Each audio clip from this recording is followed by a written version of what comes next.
I'll move on now, if that's it. Thanks, Finola. I'll move on now to our final speaker for this evening. That's Dr. James O Shaughnessy, who works in the Department of Agriculture and Foods, Centre Veterinary Laboratory in Backweston, dealing in the parasitology and bacteriology division. James graduated with a veterinary degree from the University College Dublin in the year 2000. Following graduation, he spent 10 years working in farm animal practice, both in the UK and in Ireland. And in 2010, he enrolled as a postgraduate student in UCD, and he was subsequently awarded a PhD. And much of his PhD study focused on parasite control in cattle. Following working in UCD Veterinary School as a teaching fellow in 2015, he joined the Department of Agriculture, Food and Marine Laboratory Service in 2016. He's also enrolled as a resident with the European Veterinary Parasitology College and is chairperson of the Animal Health Ireland Parasite Control Technical Working Group. I suppose looking around us, we see climate change is with us for better or for worse. And while we see many dramatic weather events in other countries, changing weather patterns here are also becoming noticeable. And that impacts on the life cycle of parasites. So whilst we're dealing with AMR as a team, overarching team, the same principle applies to the use of anthelmintics or wormers. This is an evolving situation, and it's something that within the country we're looking at ourselves in the context of antiparasitic resistance. So I look forward to hearing James discuss this matter further. Over to you, James, please.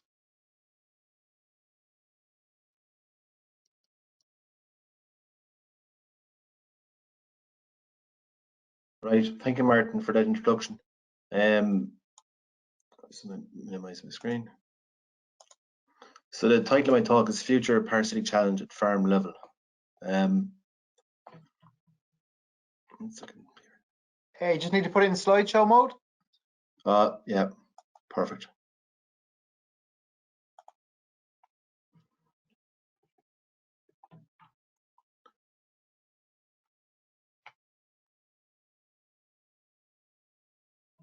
There we go.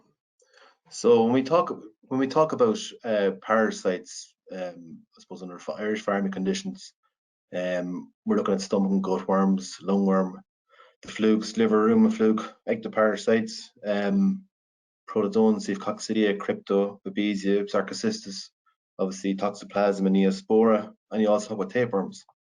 It's probably difficult to talk about these parasites without introducing what some of them look like. So for example, here on the left you have a fasciolopathic liver fluke egg, and on the right Rumen fluke, which is becoming increasingly common over the last, I suppose, 10 or so years. Here we have examples of, that's a typical strong-gile egg, so a stomach or gut worm egg. Here we have the Bahadiris egg, which we typically see late spring in lambs. And on top then we have Coccidia leucis, which we can see in cattle, sheep, goats, etc. Here is a picture of the small intestine of an adult dairy cow, and these little rice grain structures here are juvenile Rumen fluke. This is, over the last 10 years, we've increasingly been diagnosed, and is, I suppose, a concern for farmers when they get results back from the laboratory saying, your animals, we've detected Rumen fluke eggs in fecal samples, and the obvious question is, do we dose or do we not dose? We might discuss that later. Here in the picture here, the arrows, this is courtesy of the lab in Kilkenny Regional Veterinary Laboratory. The arrows are pointing at two Haemonchus worms, the barber pole worm. We see cases, a couple of cases a year typically. So it's a stomach worm again, but it's not characterized by diarrhea. So what we typically see is ill thrift and more commonly anemia. So farmers, if they're expecting to see diarrhea with Haemonchus, they won't see it. Over the last number of weeks in the laboratory, we're getting an awful lot of, I suppose, animals with very high fecal egg counts, but we're also seeing a lot of Dictyocollis, so lungworm. This is, to me, is very much associated with the very mild conditions we've had for the last number of weeks, and possibly associated with climate change. This is jamming again. Oh, there we go.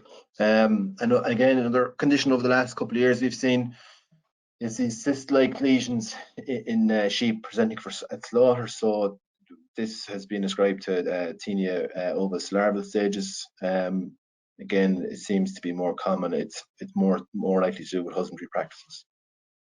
So when we talk about stomach and gut worms and the whole story around Anthelmintic or worm resistance, I suppose we typically think about animals that must have profound diarrhea or scour. However, this is generally not the case. Not all animals will have obvious diarrhea with stomach or intestinal worms. More commonly, it's associated with ill thrift, and certainly in the case of Haemonchus in sheep, it's associated with anemia. So to get on to, I suppose, tonight's topic, what are the future challenges? Screaming loud is very much antiparasitic resistance, climate change and its effect on parasite epidemiology. I've also put in there coping with larger herd sizes. Now we have seen obviously dairy expansion since 2015 onwards, larger herds, but I would argue that this is itself is creating a challenge to do with, for example, issues of cryptosporidium calf scour, coccidia, for example, and it really depends on farm facilities and stocking rates. And we're also seeing in the last number of years, we'll call it new parasites like Besnitia, which is a cyst-forming coccidian parasite, which we've seen on a few farms. So where are we now with regard to resistance, or the state of resistance in Irish farms? So we're increasingly seeing more headlines associated with our farmers using, or issues of resistance on farms. Is there too much treatments being used, etc., etc.? So it's becoming more and more topical. Our first detected case of worm resistance in Ireland was in 2014, and we've had 2 since. And on all 3 occasions, the level of resistance detected was quite profound. So when we talk about the different classes of wormers that are used, and when a resistance occurs, if we look here, for example, when bendazole, when this became first commercially available in 1972, within 3 years, we had a case of resistance recorded. Similarly, parental came out in 1974, a case of resistance developed. It's actually a typo, should be 76, I think. Moxidectin came out in 1991, first recorded case of resistance, and 4 years later. Many of these cases have been first recorded in small ruminants, and I suppose antiparasitic resistance has been an issue has developed much sooner in small ruminants relative to cattle. So what is resistance? So essentially worm resistance. So treatment does not equate to worm death. So when you give an animal standard dose, it does not remove the worm burden, the majority of the worm burden. Resistant genes are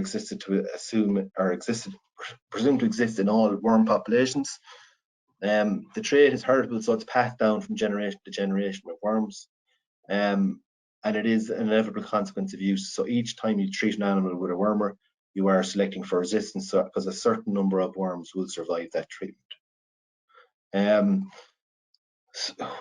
I suppose this graph here, it's really demonstrating that the development of Anthelmintic resistance is very much an insidious process. So in certain cases, or in a lot of cases, by the time you notice poor performance, etc., with poor response to treatment, resistance to that stage is well established in a herd, and is extremely difficult to reverse that situation.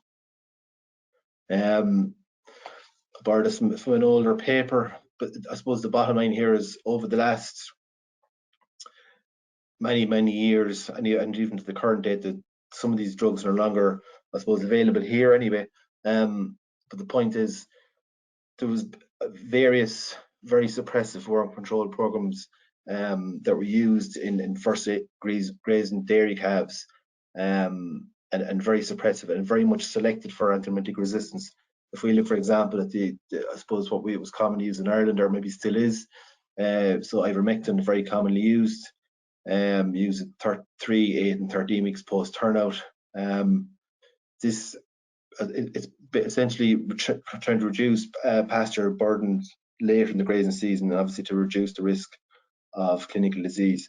but it has to be said that programs such as these, that just set programs, would no longer be recommended, given the concerns over resistance and also climate change effects on parasite transmission patterns. So just a brief history of resistance. As you said previously, it was originally seen as a small ruminant problem. Initially in cattle, we increased reports of superior resistance to macrocytic lactones, so like ivermectins and dormectins and so forth. This worm in the intestine isn't that pathogenic, but it was and is very much a sign of bad practices, over use of wormers or potentially underdosing. More worryingly, in the last couple of years, we're starting to see cases of Ostratagia resistance. This is a very, very significant development, as Ostratagia is the most pathogenic nematode really to affect first grazers, certainly in Western Europe. We're also seeing cases of triclobendazole resistance associated with liver fluke resistance, albendazole and chlorasulin, and I suppose that the next concern is, will dictyocallis or will lungworm be the next worm for cases of resistance are reported. So how does worm resistance occur?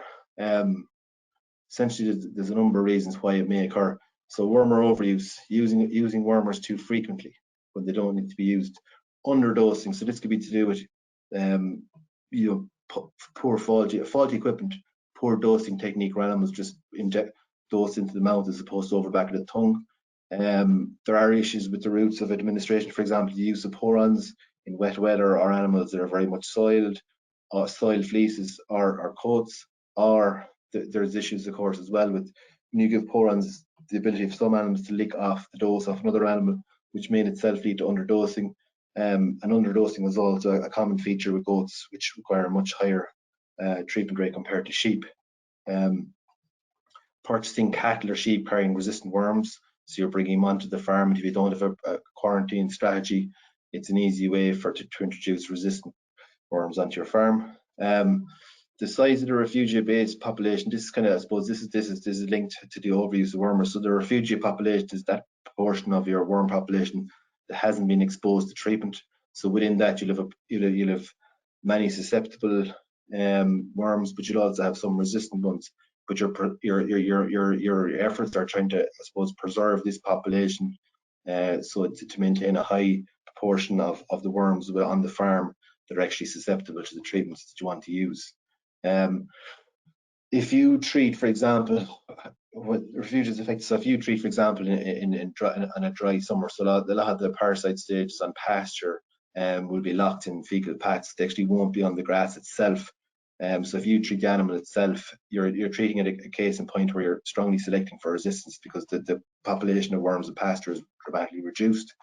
Same as dosing early in the grazing season, where the parasite burdens build up over the course of the season. So if you dose earlier in the season, potentially you are selecting again for resistance.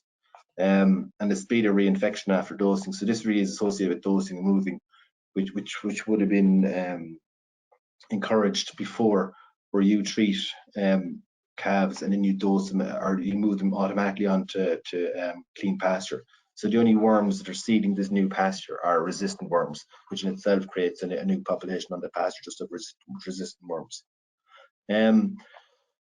Without, I suppose, trying to cover too many topics, it's important to highlight as well that resistance is very much occurring with ectoparasites. So we talk about bovicola bovis in cattle, so biting lice in cattle, the red mite in poultry, which causes major problems with layers, for example, varroa destructor in bees, resistance associated with treatment with synthetic pyrethroids.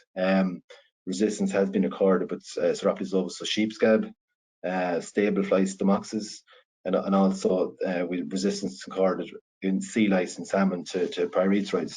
So we can see that resistance, whether it's ectoparasite resistance or anthelmintic resistance, is becoming more and more widespread. So how do you deal with the threat of worm resistance?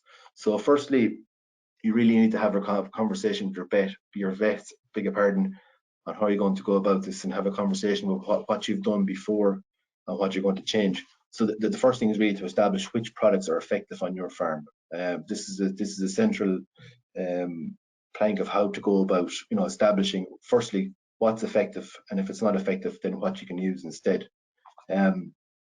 As regards basic dosing practices, you obviously have to check dosing equipment and dose according to the heaviest animal within a group. So yeah, it keeps an avoid overuse of worm, or treat only as necessary.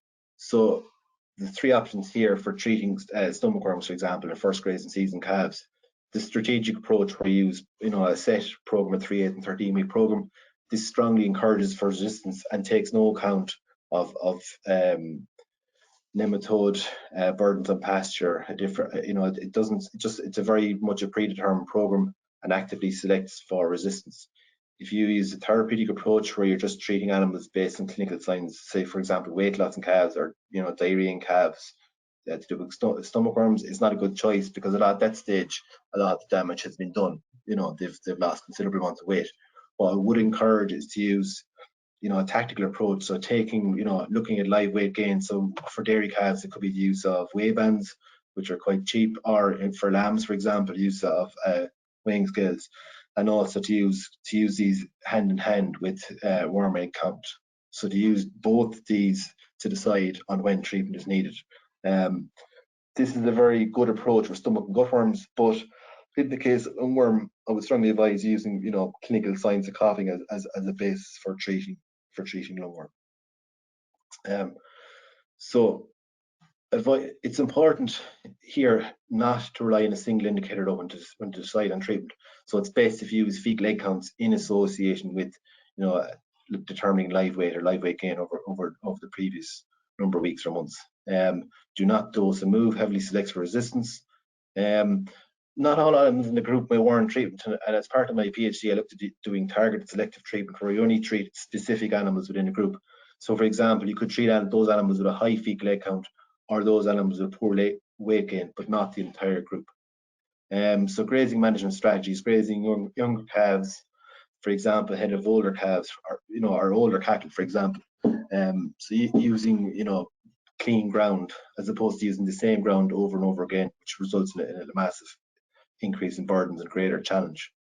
Ensuring a proper quarantine strategy of any purchased stock. So instead of just bringing animals in from the mart or whatever, that you put in place a quarantine strategy to remove existing worm burdens that they may have. Use of products in combination, good nutrition, and I suppose the bottom line is avoid treating blindly and dose correctly. Now, when we talk about climate change and parasite challenge, temperature and moisture are very much affect the development of eggs to infective stages on pasture, and also the survival of those infective stages on pasture. So any change to either or can have a significant bearing on challenge at pasture. Slide. Sorry. So how will they affect it? So you can have parasite development rates. So increases in daily temperature. So increases it with regard to climate change. If you get increases in daily temperature, which we anticipated, you get increases in the development rate of eggs, and also the development of larval stages. It can also affect overwintering of larvae. So although it may increase mortality of stages on pasture, it also may affect larval survival over winter. This is due to, I suppose, increased energy associated with higher temperatures. So certain parasites, if you increase the temperature in the wintertime, you actually might get a higher mortality rate of some parasites, purely because they burn off the energy they have, which is only a certain amount. Whereas on the other hand, you may get overwintering of Haemonchus in milder winters, which generally has poor survival in wintertime, but this may change with increasing temperatures. Rainfall is important for larval emergence and feces. So these future predictions of potentially long periods of drought and then short bursts of heavy rainfall. So in these situations, you have larval stages locked in fecal paths. You get this sudden burst of heavy rainfall. Within the next week to 2 weeks, you get a sudden increase in pasture infectivity. This is happening already. So it's important that people are aware that this is quickly followed by may be followed by significant parasitic challenge and associated disease. So it's a good time to treat. We may see milder, wetter winters. and this in itself, for example, the grazing seasons may increase in length. We may see increased number of parasite generations, greater infectivity. We may have to use increased numbers of use of anthelmintics, which may encourage the development of resistance. So the bottom line with climate change is it may in the long run lead to increased challenge and increased unpredictability as regards when that challenge may occur. Just to touch on larger herd sizes, I would argue that there is potential increases in infection pressure, whether it's increased calf stocking rates at pasture. There will be a need for greater livestock housing requirements, and we may see increases in coccidial challenge or crypto challenge associated with these larger herds, just due to potentially increased infection pressure if it's not matched with increases in hygiene at housing, and also the same at pasture. So future control needs to consider the effects of anthelmintic resistance, which is going to get even more widespread, altered parasite transmission patterns, so less predictable. And as when I say care with the use of blueprints, so what worked before, that the strategic, the set dosing programs, they'll become less and less effective into the future, and will continue to select for anthelmintic resistance. And there is going to be potentially increased exposure of parasites in grazing ruminants. So what to consider? Just I suppose to wrap up, what do I consider? Why am I treating these animals in the first place? So, for example, presently in a dairy herd, if you're treating dairy cows 2 and 3 times over the course of the grazing season, why is this occurring? Is it due to a coughing cow syndrome, which may be managed more effectively by the use of vaccination, for example? There's a need to determine the effectiveness of treatment, what drugs work on your farm. So what is the benzimidazoles, the macrolactones, levamisoles, etc. Are they effective? Simple things like the calibration of dosing guns. What's the live weight of the animals you're treating in the first place? Which in itself is a risk factor for underdosing. There's an obvious need going into the future to be able to adapt. So there will be more emphasis on sample and treat. So what is the burden? Do animals need a treatment based on the sampling you've taken? And there will be an increased use of smartphone technology, or there'll be much more on-farm fecal egg counts occurring and taking place. It's important for producers to be much more conscious of weather events. So, for example, rainfall after a long period of drought is a risk factor for sudden output or sudden increases in infectivity in pasture. Use of disease forecasting. So, for example, we've just released the liver fluke forecast for this year, and early in the year, so in the 1st of April, we produced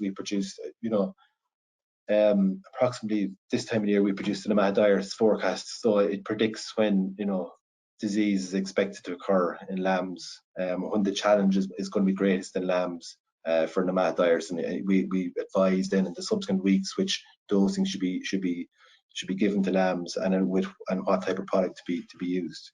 So I would strongly recommend to use forecasts such as these. So other things considered, the use of pasture management, using clean ground, not using the same pasture over and over again for calves year on year on year.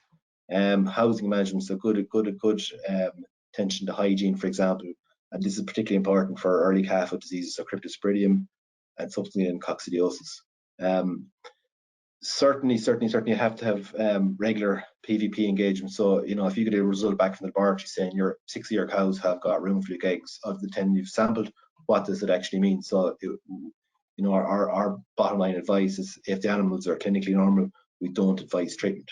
How are you going to treat animals in the first place? So the route of administration. So I would strongly be careful with the use of porans. With licking behaviour of cattle, with weather effects or soil fleeces, it potentially can lead to underdosing in individual animals. So it's very much something to be conscious about. And vaccination, very, very few helminth vaccines on the market at present. Lungworm in cattle has been around quite a long time, the vaccine Husvac, and is very, very successful. There is a vaccine for Haemonchus in Australia and South Africa, and there is an Echinococcal granulosus vaccine in parts of South America.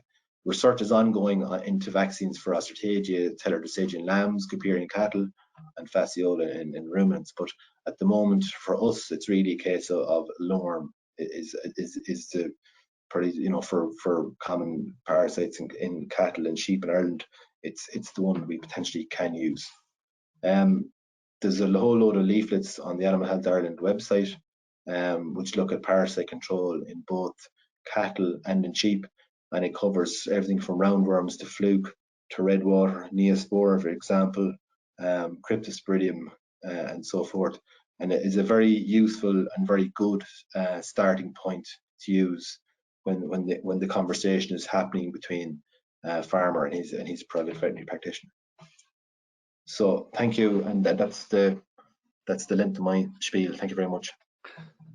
Thanks very much, James. Again, an excellent presentation. You covered a lot of ground, a lot of different types of worms and parasites.